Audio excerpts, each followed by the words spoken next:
So hello, ladies and gentlemen, and we are back into our second round one matchup. This time, gonna be Team Ohana Shame versus Kiwinoys. And again, guys, my name is Daks, and we will be joined by a certain someone in just a bit. After he's still busy. He's still busy talking to a few teams here and there, make himself so special and everything.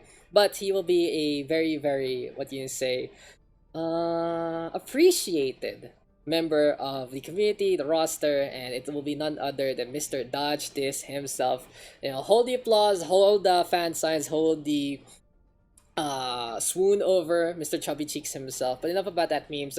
He has been a great part of the Overwatch community for quite a while already. Captain of the old school team MMK, which coached way back when. Something else to note, Grandmaster player, making it over with his Wrecking Ball right there. And as he moved on over to games such as Apex and Valorant, so moving into DPS instead. And right now he's been helping a few teams here and there in the top Overwatch tournaments. And well, here in the Clashfest, I believe he coaches 3 out of the 8 teams, including one of our teams already. But first things first, let's look at that bracket. And as we've seen Server already move on, Ohana Shame and Kiwinoys is gonna be facing off against one another in pitch combat. Now, Ohana Shame, basically the second team here of the Ohana family. Ohana means family, and family means that there are gonna be 2 teams playing into this one. Luckily for them, though, they're on different sides of the bracket, so we might be seeing an Ohana Civil War into the finals later on. But Kiwinoys, in the meantime, I love their name.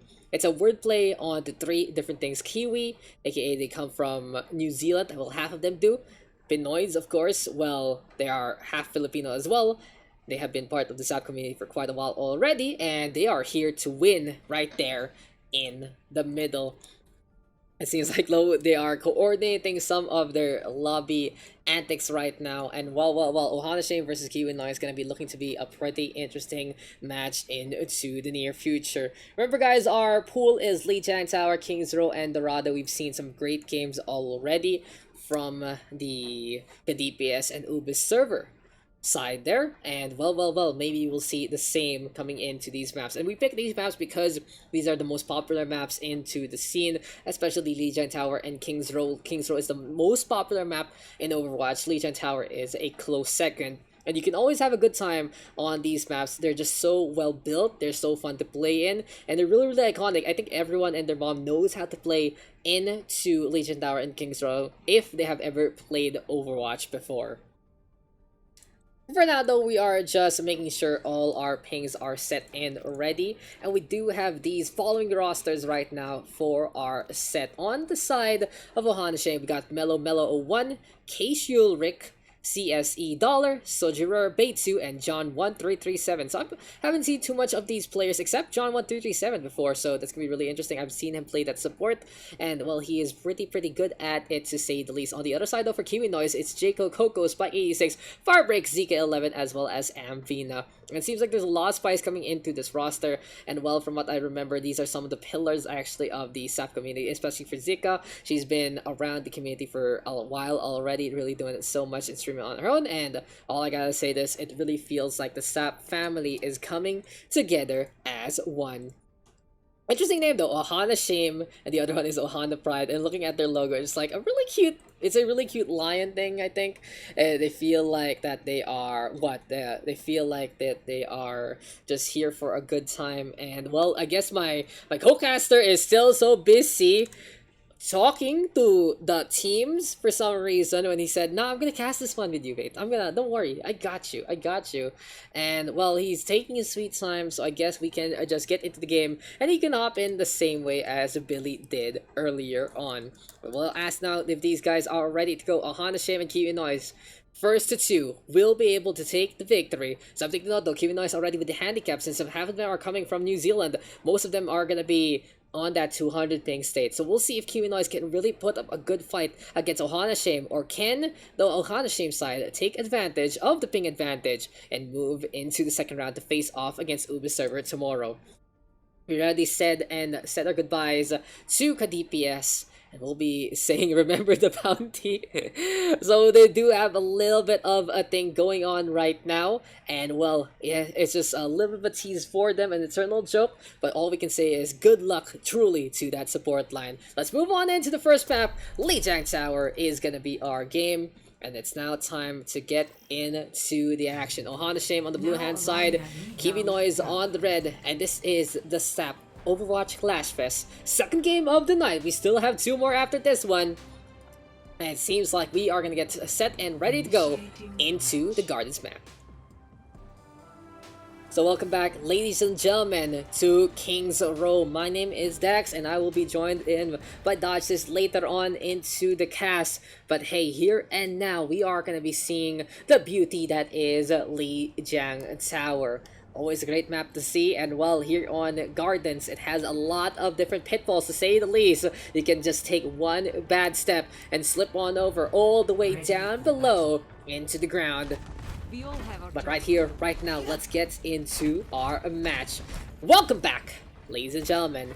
And here we go again. Ohana Shame though, on gonna be on the blue hand side, and Kiwinoys on the red instead. It's gonna be an interesting time to say the least, but hey, we have that Ryan Zarya right here, right now for both sides, and it's gonna be the Junkrat and the Far with the Lucia and the Mercy. So Kiwinoys playing a very pocketed as well as comfort composition. They are going to be trying to use a little bit of that speed there from Sika 11, but the Mercy Lucia pairing really is one of the worst ones in terms of synergy, and it has to be Firebreak and Amphina trying to get things done together.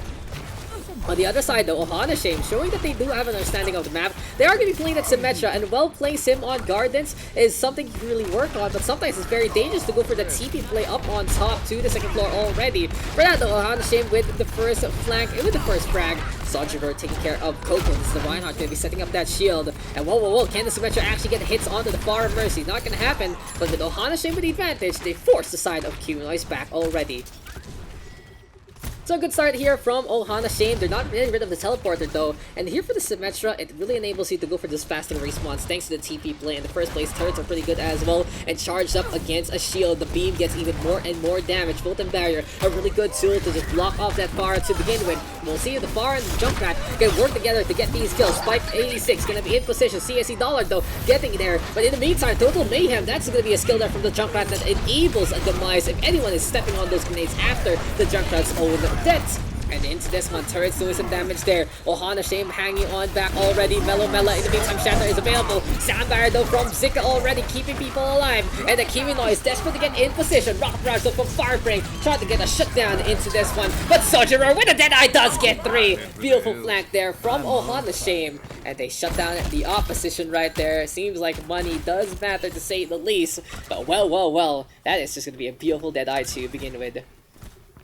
Seems like a replay buffer not working as of yet. We'll get that sorted really soon. But Soldier literally hanging on back onto the right hand side and looking to get some value here and there. The Batista of John Watt, the 3-7, and Matrix is of course in hand. And Ohana Shame can really put in the damage with Firebreak getting the boom on the Soldier. That with 3 is a little too close for comfort. Will get taken down, but with the application, Matrix more damage now being done by the hit scans here and now from the Batiste. And that is just going to be a beautiful burst to get the connections. By 86 though, Riptar coming in does get 3.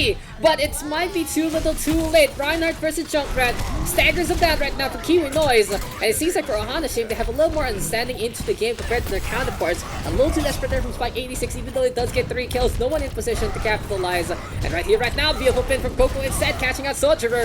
And the 2 Reinhardts rolling again and again. Red Hammer gets the swing on turret, gonna be up on top. Here comes CSE Dollar, keeping the beam on as well.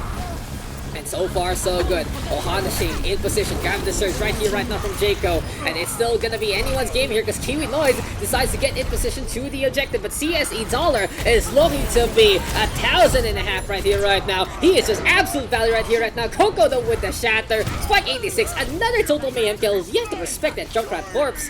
And for Kiwinoys though, they are stalling for time. Bay 2 though, potentially trying to go for a resurrection. Pistol is out, hopping around. Eventually caught out by Coco. But it's still CSE Dollar getting killed with the turret.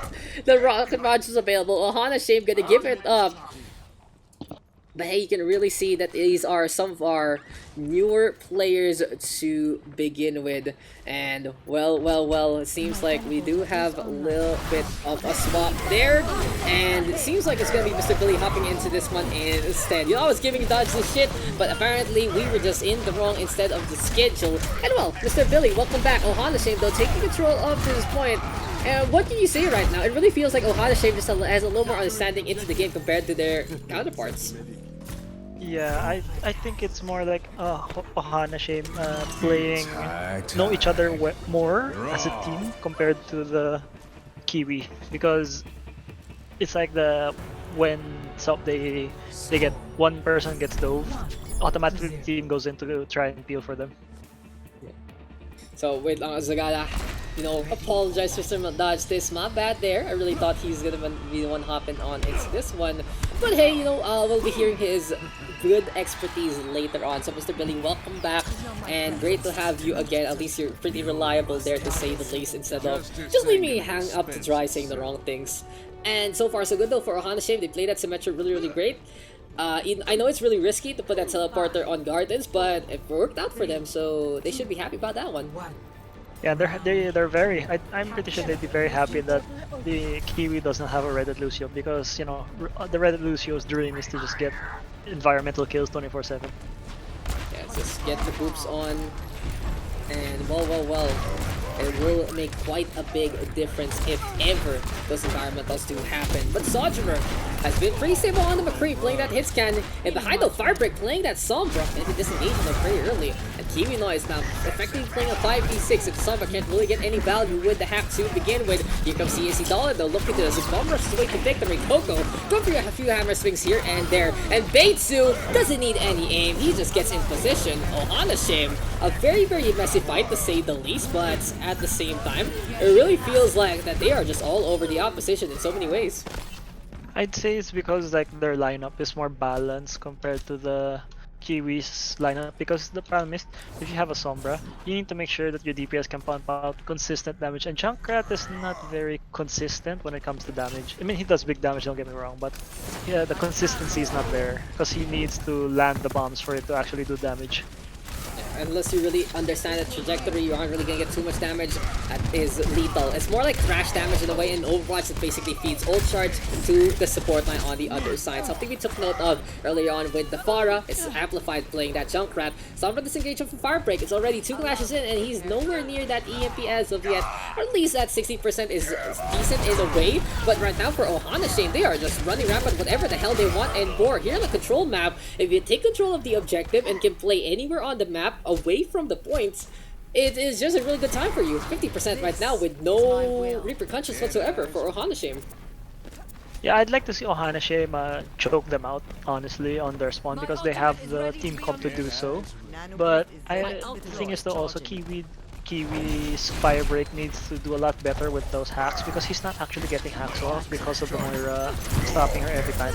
But hey, that's a good hack there onto Melomela. Seems like a wish is in order. Real bubble though from Rick, and this is now Sojourner getting to with the Deadeye on the board. Nana Boost into play right here, right now. Ohana Shame doing everything they can and more to just shut out Kiwinoys. And it seems like if this is going to be the flow of this match, we are going to be in here for a short time. But Kiwinoys, one last chance. EMP in the hands of Firebreak. That's an incredible combo, because they were all distracted on trying to kill the hacked Reinhardt, but they didn't pay attention to the Electric Cowboys High Noon. That really is just gonna be a Banjo play right there. EMP though does get the 4, but we do see Dollar coming on in, and Holla, it's time to get the spin on, grab the Surge into play as well. Ohana Shame able to get 3 pretty simply, Spike 86 falling on down as well, and victory. We'll go over to the blue hand side in a pretty one-sided affair, to be honest. The combo was good, but the problem was the team was not in position to capitalize on the EMP shatter, because the soldier was too far and the Sombra instantly teleported back, so there was pretty much no damage following up on that shatter. It really goes to show some sense that's just how it unfolds, and well, it has been a pretty solid affair to say the least. Good try though from Kiwinoys, but unfortunately Ohana Shame looking pretty much in charge of that one. Beitsu getting those votes as well, but it seems like a lot of work has to be done by Kiwinoys to go into the second map. Yeah, they need to. I feel like they need to fix their their comm structure more. I think they should try getting more balanced comms, like not running Junkrat and the Sombra at the same time. Because I think you really need one consistent DPS and the other one can play whatever they want if they really want to put up a fight against Ohana Shame. I completely agree. They just need that direct damage, honestly, and they just need to find a way to shut down their opponents with a pretty full roster. It seems like, they have those latency issues, and they need to make up for it with communication. As far as I know, they're all, half of them are actually together, if I'm not mistaken, from some of our pre-tournament chats. And well, if they are going to be working together and playing together in the same venue, this will give them a really ample opportunity to get that comm structure on. So, Mr. Billy, I do have a question to ask you. What is so important about comms in Overwatch as we check out that Ohana Shame taking that Lijiang Tower map pretty handily and we move into King's Row? The thing about comms, the importance of comms is when you're in a team fight, especially in Overwatch, wherein there isn't that many heroes that can pretty much one shot anyone unless you're like Widow or Hanzo, because other than that, everything else has to do consistent damage for you to be able to kill something. And the thing about comms is, if you're all able to concentrate damage onto one target, they pretty much just die instantly, compared to a team with no comms, where they're just hitting whatever target they feel like they want to damage, and it's gonna take a while. And the healers will pretty much just heal out that damage, compared to 6 people hitting one target, and 2 healers are not enough to keep that person alive. Yeah, and all I gotta say is it's kind of do or die time immediately here for Kiwinoys. After such a dominant affair from Ohana Shame, it really has to be Kiwinoys figuring things out immediately. It's a little different from KDPS versus Uber server, where there was signs of life from KDPS. This time it was just like kind of like a dead fish in a way. And well, we'll see if Kiwinoys can figure things out. I believe in them, especially with the fact that they are together. They are going to have that power of communication. And, well, trust with one another going to be very, very important to say the least. But now it's going to be time to go into King's Row, our second map of this 3-map set. And Kiwinoys choosing to defend first and foremost. It's looking like they are going to be feeling confident to try and shut down their opponent as quick as can be. And Mr. Billy, as we move into the streets of London, what do you think? Can Kiwinoys actually handle the first defense? I think they really need to get a good foothold on their defense, like pretty much stop the momentum that Ohana Shame have built up from the previous map, because right now I'm pretty sure they're feeling unstoppable, and when you're pretty much on the high of winning, you tend to underestimate your opponents, and that can really be a big cause for any team's loss. Yeah, all I gotta say is it wasn't as decisive as you would think earlier on there. In all honesty, it felt like that Ohana Shame was able to win out clashes that were still winnable there from Kiwinoys. It was just unfortunate for Kiwinoys that they weren't able to get the punish whatsoever. It's a little too difficult sometimes if you don't have that coordination, and well, it just makes a little bit of a difference there. But it seems like we are gonna get started right here, right now, with Kiwinoys running that Soldier 76 on the Spike 86. Fabric gonna be playing that Sombra, and they're gonna be looking to do some damage right here, right now. Mercy Pocket, though, who's really the target here? That Soldier 76 not gonna be as potent as this Widowmaker, getting a headshot immediately. Yeah, the Mercy can pretty much only pocket either the Zarya or the Soldier at this point, because if you pocket the Sombra, you're pretty much giving away her position. Yeah, it's just like, hey, there's an invisible lady here, but you can see the beam connected. So Kiwinoys looking to transition. Firebreak, though, unfortunately falling on down. At this time, looking for a hack onto the Mercy, but John wants to 337. He's the Master Chief, and he will be able to get that shut down immediately. Ohana Shame with the first frag, make that a second already. That's going to be Zara take care of the mortar there, and this is just going to be still the showdown from Ohana Shame. No shame here. They are doing so well right now into this map, and it is looking to be a freight train, just looking to not get into any station whatsoever. However, that Doomfist from CSC Dollar getting the punches on, and Kiwinoys has to back on out with almost nothing in their banks. That's the thing though also, when you play Sombra, you really need to communicate. The communication with your team is very important because you are the Sombra player is usually the one that gives info for the team. And if you can't really do that, it's pretty much having a 5v6 every time if you're trying to play for yourself. There goes CSE Dollar already ready with that need to strike hand puppet at any point in time. Looking for an opportunity here and there, but we'll see if this is actually going to pan out to say the least. Looking for some traction, looking for an moment, and CSE Dollar even with the punch to begin with. Beautiful stuff right there from the Doomfist, even taking care out of Coco, crunching him down immediately. I wouldn't even be surprised if Ohana Shame just started spawn camping at this point because their ult economy is extremely huge compared to the ults of Kiwi. Because if you look at it now, Melam already has Shatter. And having a Shatter over your enemy Ryan is pretty huge. He has to play defensively and you can just swing as much as you want because you know that he doesn't have Shatter yet. And this Mela having the advantage, Ohana Shame doing everything in the books right now. And well, there still is a chance here for Kiwinoys because they have space to give. And they do get rid of Sojourner who's overextending there. And that's what you were talking about earlier on, Mr. Billy. When you have that victory high, sometimes you overextend like that. But if Mela can just get the Shatter on in that first place, then it doesn't really matter. Beitu even whipping out the pistol, flying on around. Here goes the Graviton Surge, and these are the Staggers. Fire Break though, getting the punish with the Junkrat. And this is something that Ohana Shame needs to improve on, but there's a Junkrat in the middle of everything. Please don't step on his corpse. Yeah, and the payload has not even stopped this whole round. Like, the Ana was just sitting on the payload the whole time. And as I was saying, like, with the steamrolling that they're giving Kiwi right now, they can just pretty much spawn camp them as much as they want. Unless Kiwi can, you know, stay at 6 now and stop. First of all, stop the Doomfist from doing whatever he wants. Did you see that pixel perfect punch out to Zika? The Mercy just standing there and taking the brunt of that spine break. And Kiwinoys now relying on the Junkrat. Reptile is available. It should be able to get killed out the Mela as well as Casual Rick. But it is still really the fire strike connecting. And now it's time for the point to get captured. Ohana Shame. No shame here. They are just completely in control of this set. They pretty much just steamrolled Kiwi at that point. Like, we may have seen a little bit of the overconfidence, but when you have the game sense and the skill to back it up, Kiwi really needs to punish that overconfidence.